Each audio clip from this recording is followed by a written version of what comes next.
Welcome to 3-Word Story, the podcast where we take 3 words from a random-ass place using the app, these 3 words, and improv the shit out of a story. Today on 3-Word Story.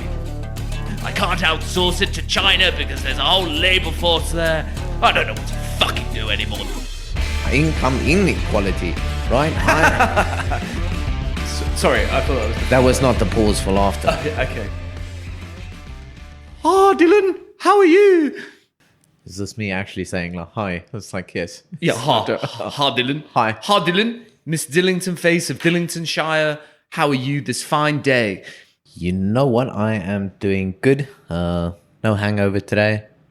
Feeling fresh-ish.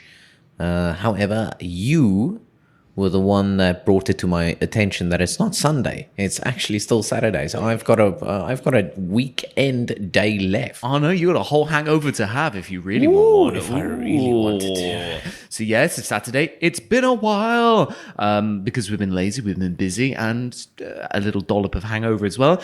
You managed to sandwich a birthday in there, so congratulations for reaching the ripe old age of 35. There we go. Yeah, 27. Or 27. Congratulations, Dylan. Round of applause all round. Insert applause jingle. So, end of last one, we made the classic mistake 4 episodes in to not announce what the next story or like 3 words that we would have. And we effed up there. We effed up royally, but it's okay. We're still in learning mode, as I'm sure we will be to the day we die.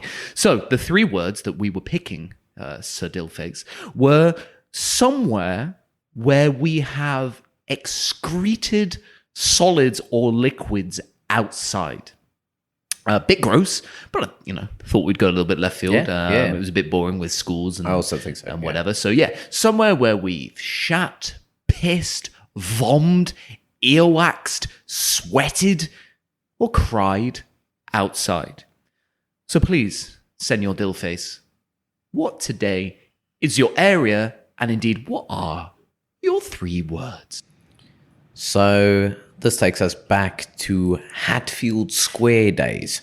So Hatfield, Famous days. Famous days. I wasn't quite of drinking age just yet. However, that was kind of like the party scene in Pretoria at that particular time or place. Well, like that place was pumping at that particular time.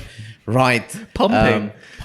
So it's good to know that you are back indeed to the 80s. actually 65. He's 65 today. He celebrated his 65th birthday. And indeed, there's times for pumping. It's pumping. I don't know why I turned into Bane. What happens when you're 65? Yeah, turned into Bane.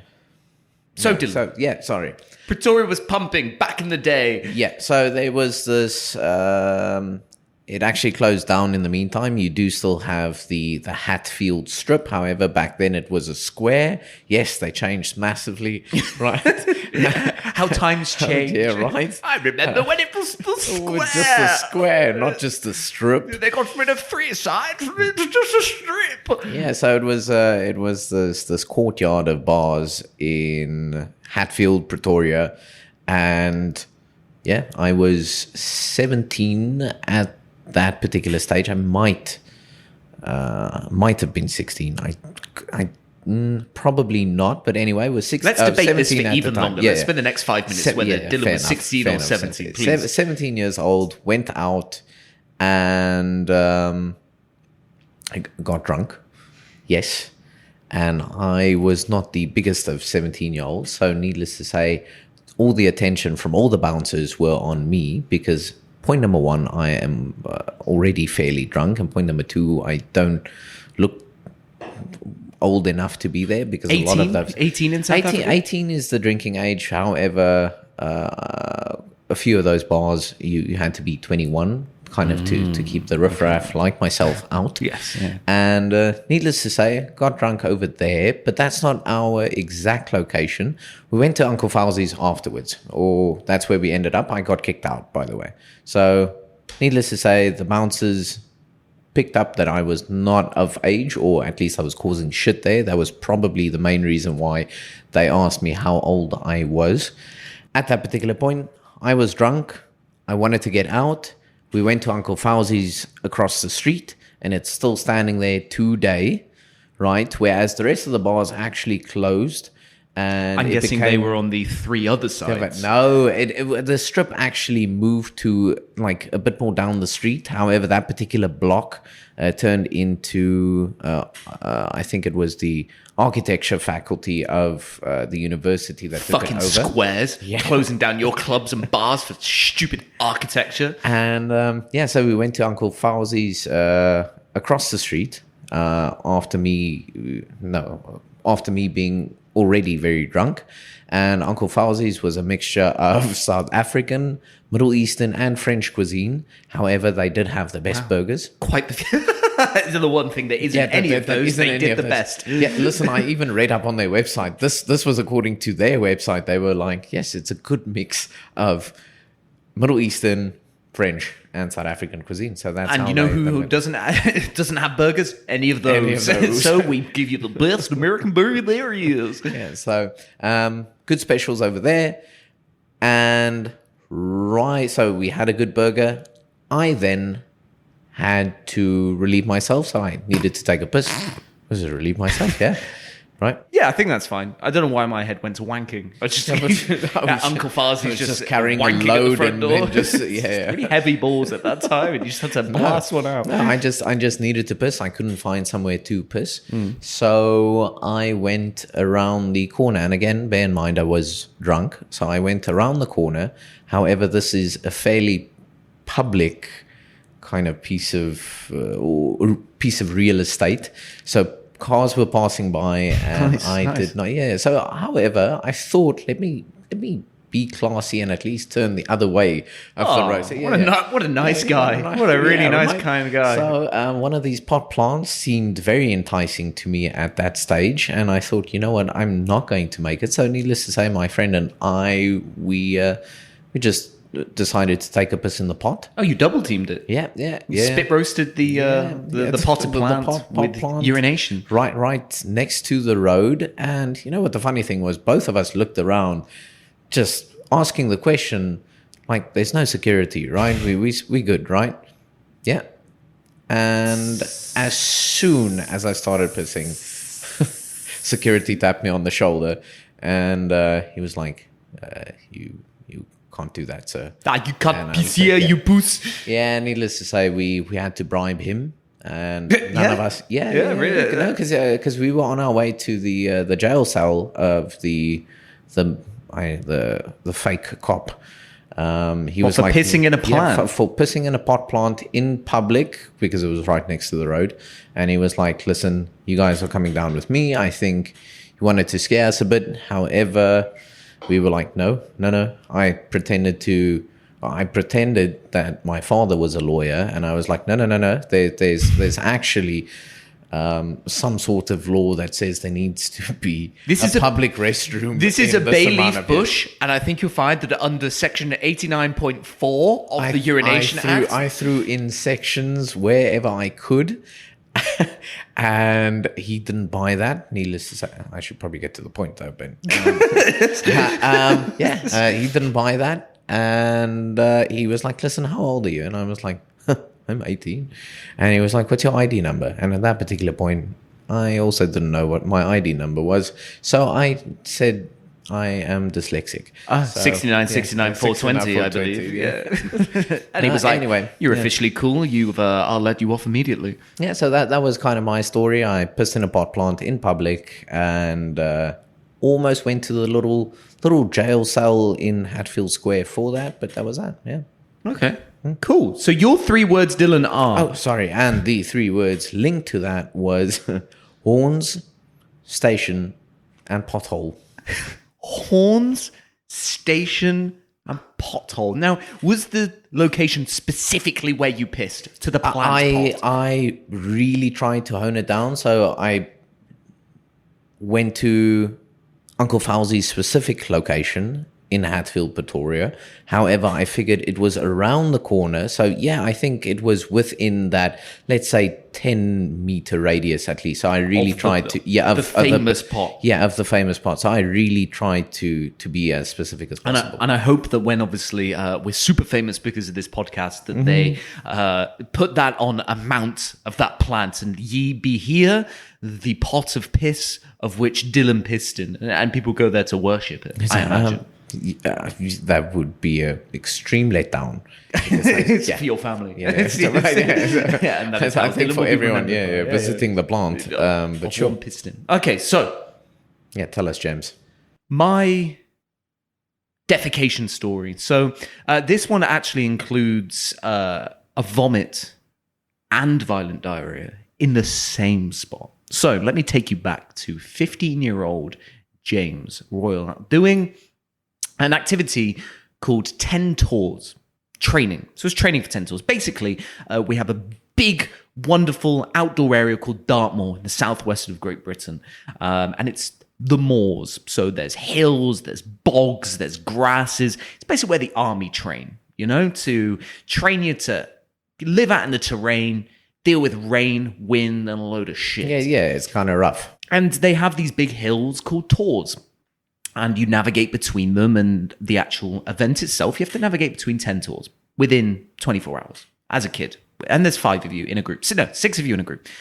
So we were training for this. So basically, you would go in a minibus for a few hours, and you get dropped off there, get given your coordinates, and make your way around. And our ex-SAS PE teacher would always be watching you. He would always be watching. If you missed a tour and you came back, he would look at you and be like, "Did you go to the yes tour? Did you?" And we'd be like, we may have missed it a little bit. He's like, "I know you fucking didn't." And so it's Elmo and Batman. We have it. I think I did. No, you didn't. And he just knew. The guy fucking knew. You never saw him. We didn't have GPS on us. He didn't get, unless he planted one of us, but he was always watching. Terrifying. All right.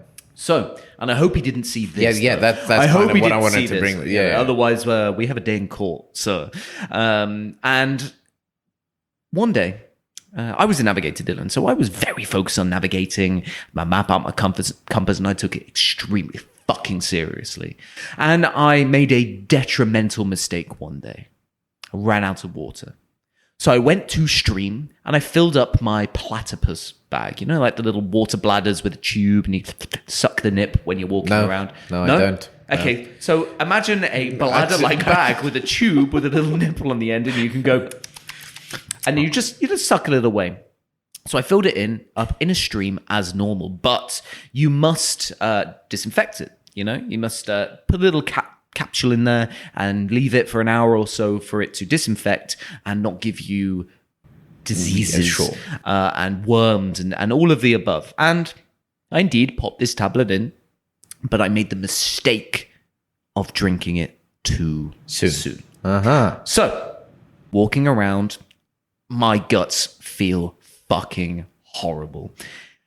I'm walking very slowly, and the rest of the group is off on the horizon in the distance. Your feet are very close to each other. Small steps. Anus clenched like the hardest possible fist you can imagine. And there was rumbling, and I knew it was time.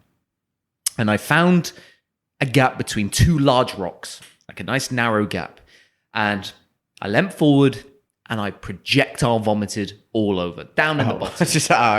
Sorry, I was ready for the back end. Oh, no. I was like, oh, okay. That's coming, Dylan. Oh, right. Sorry. And then clambering for my belt, dropped trowel, and then shat all over my freshly produced vomit. Not just then, Dylan, did I only need to then vomit again to turn around and vomit on my fresh vomit and my fresh diarrhea, liquidy diarrhea. I vomit again, I turn around, and these rocks were just close enough where I could just kind of wedge my arms in and just sit there, sweating profusely, anus burning, vomit dripping down my chin. And there's a stream in front of me. It's quite an angelic scene, and across this stream is this sheep. It was just sat there, minding its own business. Being like, dude, man, that's Just my water. Like licking its lips. No, it wasn't licking its lips. It was very stationary. But it was like upright. Just looked like it was just lay there, minding its own business. Like kind of propped up against the wall. And I was like, that's a suspiciously still sheep. It was your ex-SA.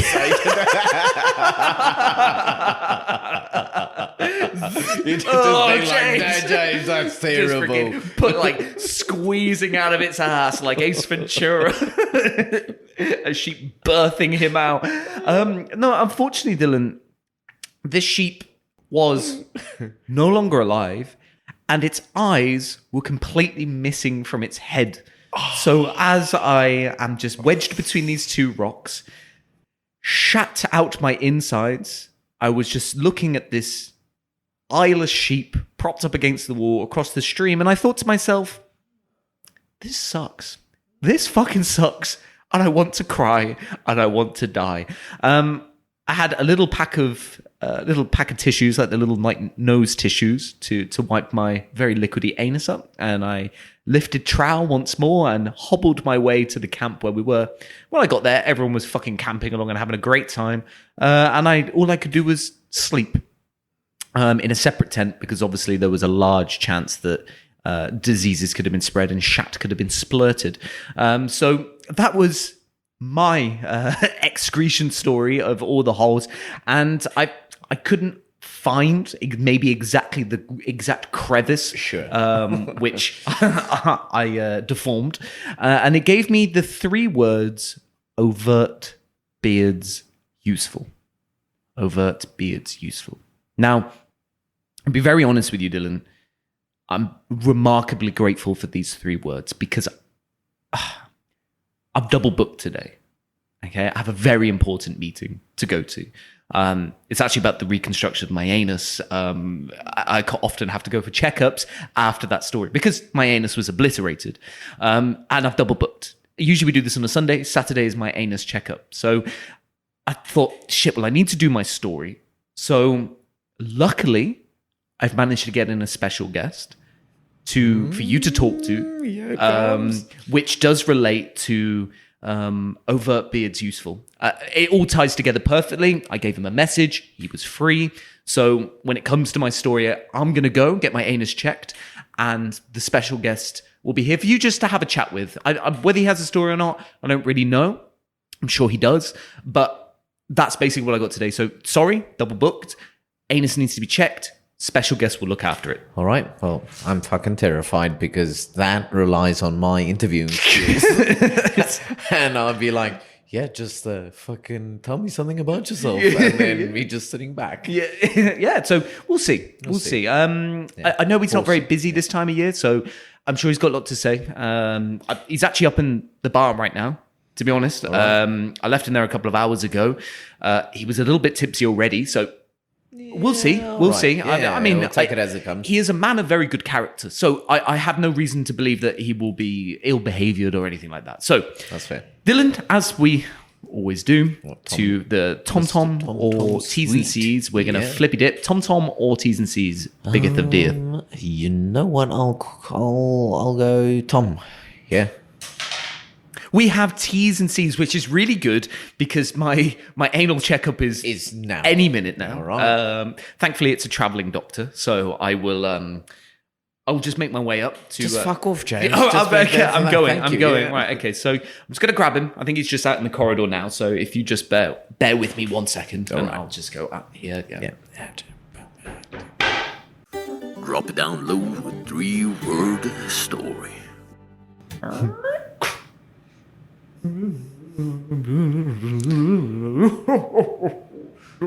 It's a Santa Claus. Oh, fuck.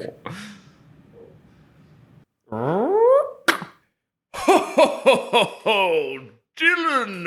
Lovely to meet you today, Dylan. It's me. You guessed it. Father Christmas.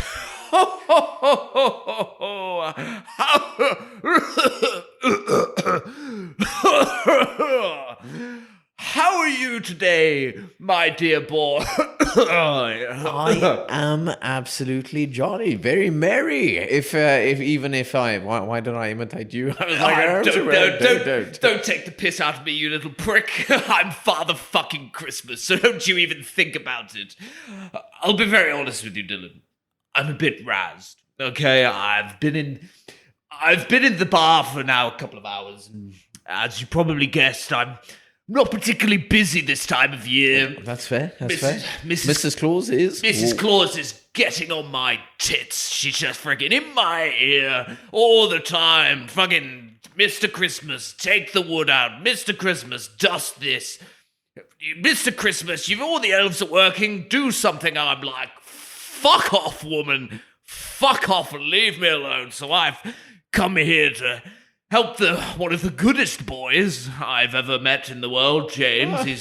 He's always been on the good You were list. referring to me, but never mind. No, Dylan, I've got some shit dirt. on you. But no, James is one of the goodest boys. It's just a shame about what happened to his anus that one Christmas. But we won't talk about that right now. So It involves a candy cane, I know. I mean, I think that's what Mrs. Claus calls it anyway. And Blitzen know it indeed. Knows a candy cane or two. So, look, Dylan, I haven't really come here with anything to say. I just wanted a break from Mrs. Claus and the little fucking elves. Now they've got their little, system in place where they have rights now, and Turnkey they're system 9 ready, till they 5 just- fucking 30, and I can't outsource it to China because there's a whole labor force there. I don't know what to fucking do anymore, Dylan. So here I am, Father fucking Christmas, for you to sit here and speak to you, Dylan. So I've seen on here on this list before, Dylan, that I've had good boy, good boy, not good boy. That was a bad one, yeah. That was a bad Christmas for you, Dylan, right. wasn't it? Not turning in your homework on time, getting caught wanking by that plant pot in what was called the square, I believe. Listen, that was pissing. It was not, or at least what I would like people to believe. Not what I'm. Father fucking Christmas sees everything, you dirty little bastard, and I know how much you like wanking on plants, Dylan. I've seen you, and I've been coming down your chimney, and I've been seeing you around the frickin' palm trees, you dirty little prick. But anyway, Dylan, so I'm sure you really want to know really about what happens around Christmas time and how I go about things, no doubt. No doubt, absolutely. No doubt. So, you see, Dylan, the power is in the beard. The beard is very useful, you see, Dylan. I tie it to the top of the chimney, and I just abseil down it, because you see, being born in the North Pole, Dylan, gave me powers of a beard. But unfortunately, also growing up in the North Pole, all you're fucking growing up with is reindeer. So, being sat behind those bastards all the time on my sleigh does rather keep me going on a journey. So, I abseil down with my beard, stretches down, but I'm Father fucking Christmas, so I can do whatever I want. And I'll go down and I'll just dump some shitty little presents that those little twatty elves have made, and I'll pour the fucking milk on the floor, and I'll raid the cupboards for some whiskey, because there's only so much milk and cookies you can fucking drink in the whole world, Dylan, because obviously I go around the world, not everywhere, because, not everyone believes in that's fair. Father Christmas, but, beggars can't be choosers to get my business. Yeah. And, I'll go around and I'll pop my head into some bedrooms and see what's going on, and I'll just move some things around and freak people out like a little bastard I am. And occasionally I'll wake some kids up and I'll be like, I'm fucking Father Christmas, and they'll tell their parents in the morning and they won't fucking believe them. So Dylan, please, as I'm here, before I have to go, when James's anal treatment is done, have you got any questions for Father Christmas? Right. Weird thing, however, I've always wondered, right, does the Was the curtain match the fucking... Just the courtesy. Are you trying to say, Dylan, Yeah. do I have big, long, grey pubes? Yes. Well, Dylan, here's the funny story. Despite my beard, I'm completely hairless from the neck down. Not a single pube in sight. And the reason for that is Mrs. Claus just loves to rub oil all over my body just before Christmas, just so I can slide down the chimney just that much easier. Oh. And I tell you what, the friction of the hair getting caught on the inside of those bricks is mighty shit. So I stay waxed. I get those little fucking elves to wax me silly every time of the year, because ripping it all off on Christmas Eve is just not the one. After many, many bikini rashes, it's just not for me anymore, Dylan. Not for me at all. Ho, ho, ho, ho. Okay, fair enough. Listen, one more question. Yes. Was this forced upon you? Is this kind of like a generational thing, or did you? Is there an election for the MD, or like the? I would like to know, how does you as the CEO of what, let's call it Santa Enterprises, or your whole concoction up there in the North Pole, like how do you get forced in? Were you forced into this? Was this kind of an election thing? Was it just what your dad did and you naturally followed? So I tell you what, Dylan. This is how it happened.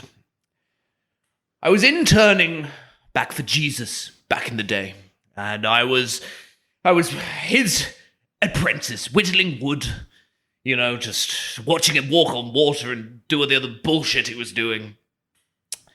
And he said to me, Mr. Christmas, I need a catch for my new religion.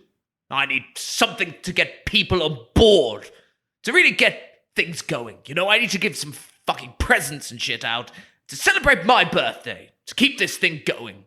So I want you little prick, with your chisel, to fuck off to the North Pole and stay there and deliver presents for me. And I said, no, I don't want to do that at all. And he kicked off a little right hissy fit, and he went to speak to his dad, and his dad came to me and in my dream, and he had a good word to say to me. And, That's fair. As Mary will tell you, you can't say no to God, and I had no choice.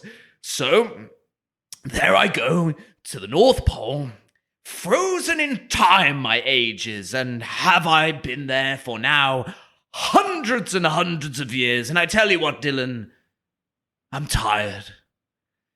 I'm tired of delivering these presents to these ungrateful little shits of the world. They don't just want their Nintendo DSs. They used to be happy with a wooden train. Something easy to make for a little elf, and now everyone wants a Nintendo DS and a vibrating this and a popping that and a TikTok this. I did trying to get a friggin' laborized force to make these little shitty things, and not being able to outsource to China is a pain in my asshole, Dylan. So here I am, year after year, as Jesus is living it off in Hawaii somewhere, slaving away to keep his good fucking name for his birthday, and I'm not a bit happy about it. But Dylan, sometimes we got to do these things for the kids. For the kids. For the fucking kids. There we go. I could hear the love in the fuck. Oh, so much love for Mrs. Claus. Little fucking elves, I love them really, the little gunts. And all the little kiddywinkles and my sexy, sexy reindeers. But anyway, Dylan, I believe it's time. I think James is just at the door now. It's been a pleasure speaking to you, and I don't suppose you've got any blow on you or anything. I'm on a bit of a come down right now.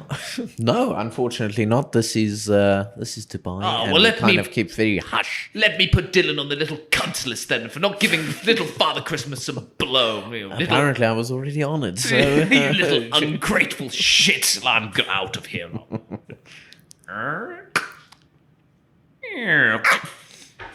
So Dylan, how was he? I know he smelt a bit of booze, to be honest. I hope he was all right. Yeah. No, he was actually not that bad. Had one or two things to say about Mrs. Claus and the elves and the workforce not being able to, or him not being able to outsource to China because of that having its own issues. Yeah, But yeah, that's He didn't get anti-Semitic, did he? What? He didn't get anti-Semitic, No, did he? no. Oh, thank God, because it's honestly, an I think issue. he's one more drink and it becomes a big issue, and he starts really going on about dreidels and all kinds of nonsense, and it's not good. So I'm really glad he kept that off the pod. Phew. Drop it down low with 3-word story. I will make sure I don't double book again. I've had all clear. We are tight as a nun's chuff down there. All is good. But yes, obviously the reconstruction had nothing to do with Father Christmas and had everything to do with the story that I said earlier. So don't read into that. Anyway, Dylan, you're up. Oh shit. Okay.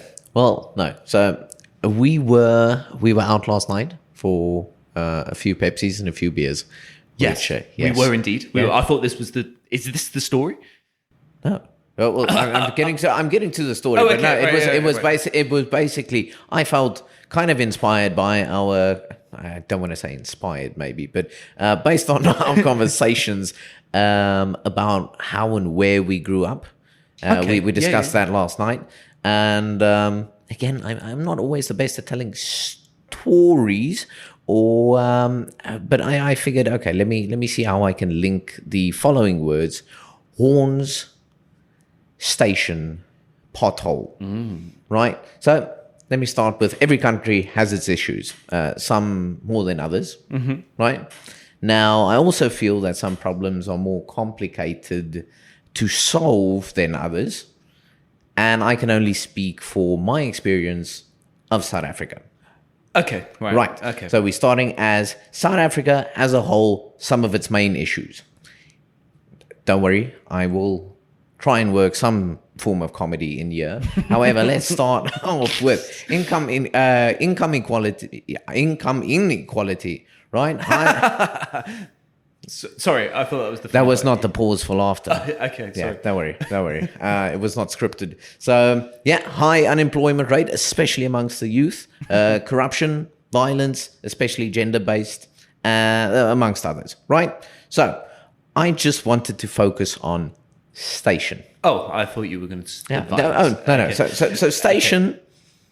Station and potholes, and I'm going to try and list and solve some of these issues just by thinking out loud. Wow, You know, okay. like the issues of the country and kind of the intricacies involved linked to each other. So, This is incredible. Just by using this is station and potholes. This is 5th episode, and you are solving policies in South Africa. Yes. Maybe we could pivot this a little bit, and maybe we will solve the world crises just by ad these hocly, rules. just off the top of our head, which is exactly which what you're I'm going to do now. going to attempt to do. So please, I'm sure I might just get a message or a personal message or two from people in Parliament, kind of saying, Dylan, it's not that simple. However, Maybe, but bear with me. Nobel Peace Prize coming to a Dylan near you. Yeah. Right. So all of these issues are big issues, obviously, right? But we as South Africans endure them.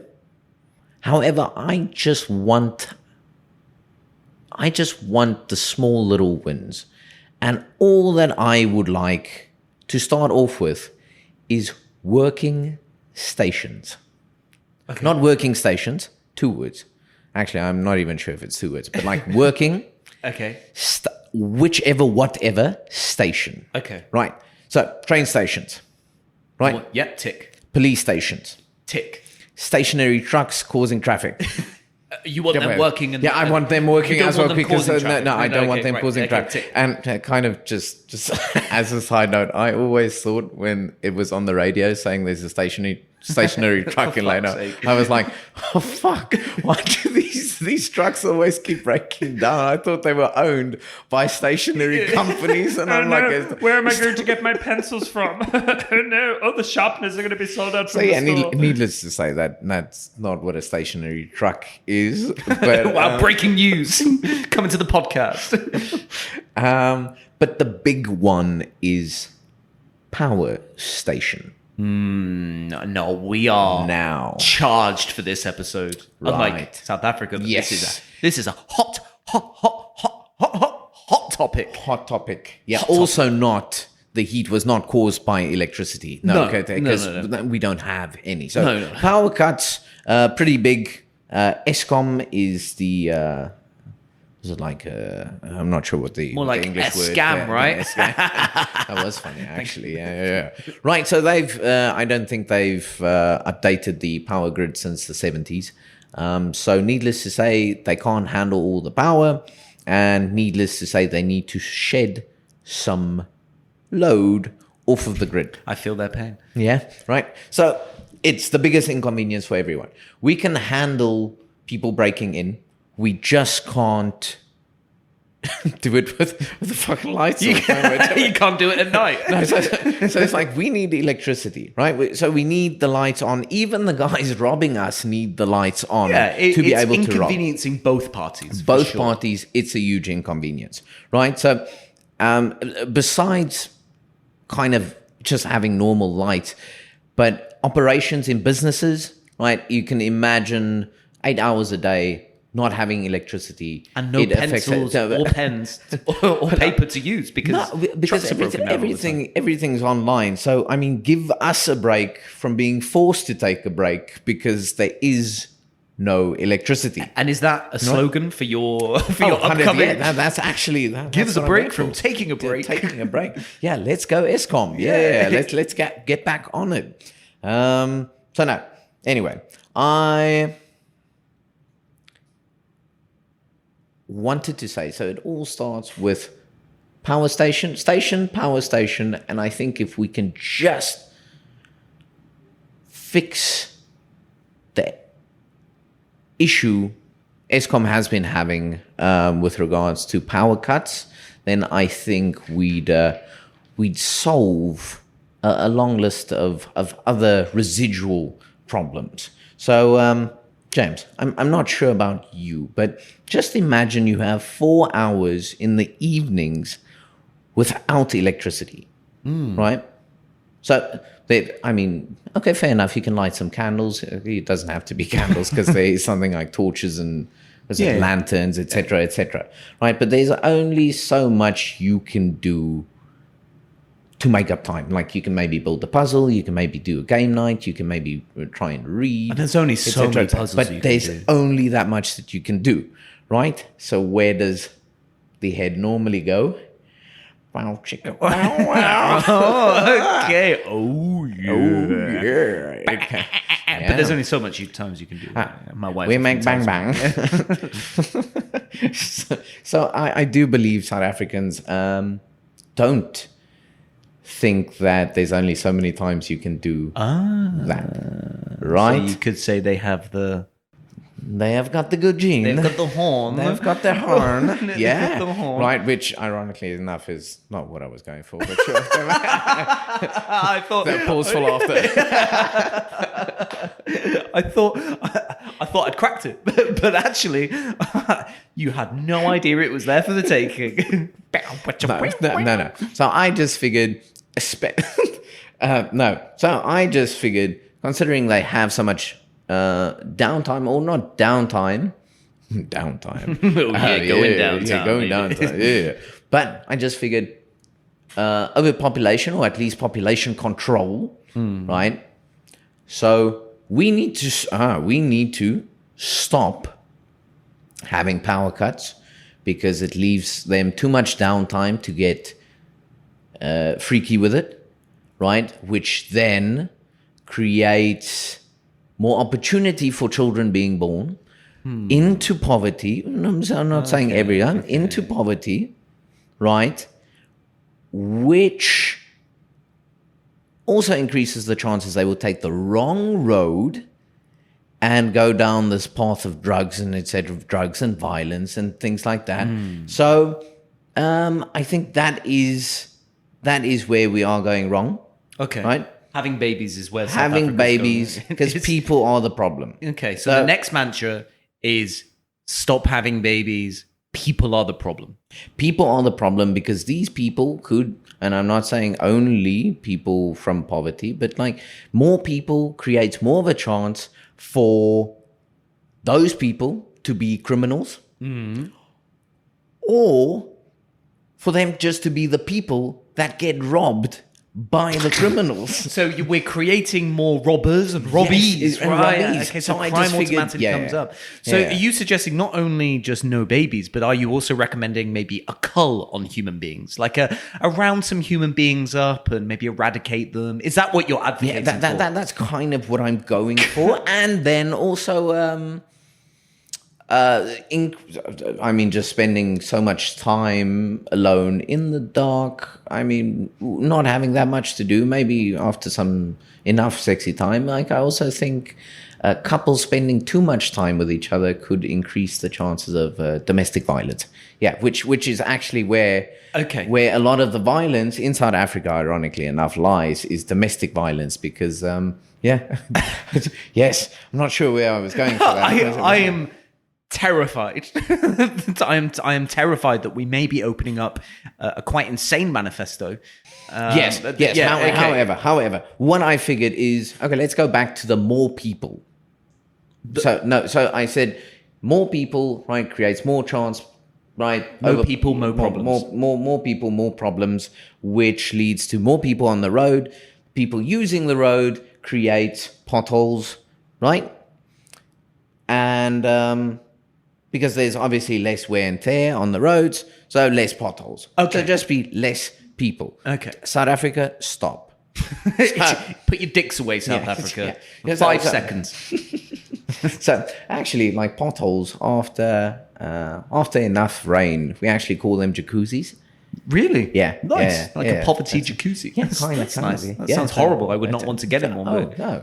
Jacuzzi. Yeah. So jacuzzis, and it's actually also at least where certain parts of the country, if you drive in a straight line, people would know you are drunk, because that means you are heading right over the fucking potholes.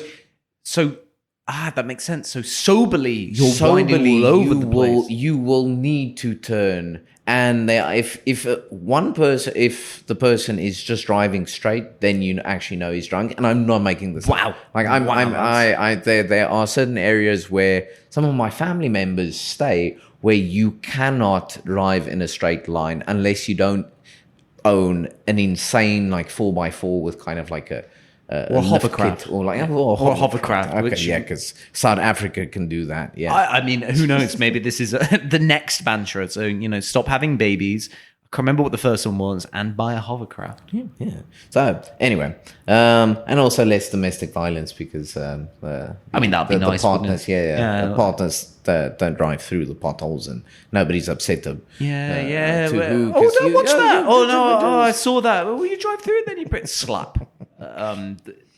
Anyway. Bit dark. bit dark. Okay, I mean, let's lighten that one up a bit. Right. So besides not only potholes, it can even be other holes, like holes in the government, right? The arseholes in the government, now that I think about it. So, no, it all kind of just links. So it comes to government, maybe just regulating population, just fixing the power fucking stations. So we can handle most of us, right? The small, we can handle most of this, but just give us the small wins. Now, to show some love, the fact that I've been shitting on the country and kind of just dabbling in some of these issues mindlessly. Trying to improve, Right, I would say, and trying to improve the country dramatically by stopping people from sleeping each. But I do think South Africans handle everything with a good sense of humor. I think that's kind of where we each other, still, clearly. yeah, and banging each other, right? Which ironically enough, like we worked horns into the story. Yeah. But The no, spring fox. So no, we always handle it with a good sense of humor, and whatever we do, we give it horns, right?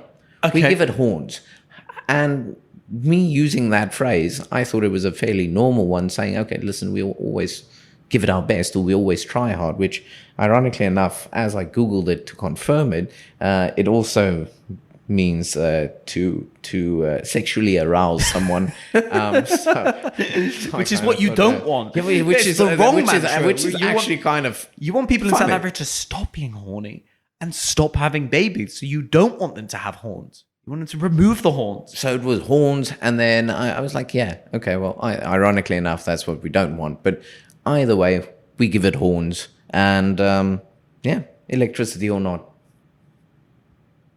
Electricity or no horn. So Yeah, we give it horns, electricity or not. Okay. Boom. That's me. And what, so we have pothole. We We have have pothole. We have stations. and we had horns. And horns. I think we have solved all of SA's troubles. I mean, I think that now the economy will flourish. I think we need a tad more depth to it, obviously. But I just think in terms of fixing one issue, right, can trickle down and can actually really make an upward kind of curve in fixing the rest of them. But yeah, let's just please start with some electricity would be nice. Yeah, come on, switch those lights on, government. What's the come president's on. name again? Cyril Ramaphosa. Cyril. Cyril. Yeah, so we call him Uncle Cyril. Yeah, Unky Cyril. Unky We're talking to Cyril. you now. Yeah. Unky Cyril. Okay. In fact, bear with me 1 second. Sure. Father Christmas, you out there? Hey, can you just come in here a sec? Hey mate, hey, look, we're just talking to the South African president said, "Oh, do you mean fucking Cyril?" Yes, I know the little prick. Yes, he always has a big Christmas list, and but I tell you what, all the lights are always on at his home and Christmas. Well, what we just wanted to, if you maybe could just speak directly to Cyril. That would be very nice. With some just festive cheer. Yeah, That yeah. would be good. Yes, let me just sit right here. Give it 2 seconds. Right. Cyril, now I'm speaking directly to you. If you want to be a good boy this year and everyone else in Parliament, if you want to be a good boy and have Father Christmas come down your chimney, hairless and all, then please give all the South African children of both races some electricity, please. Of both, all the races, I mean, of course, of all of them.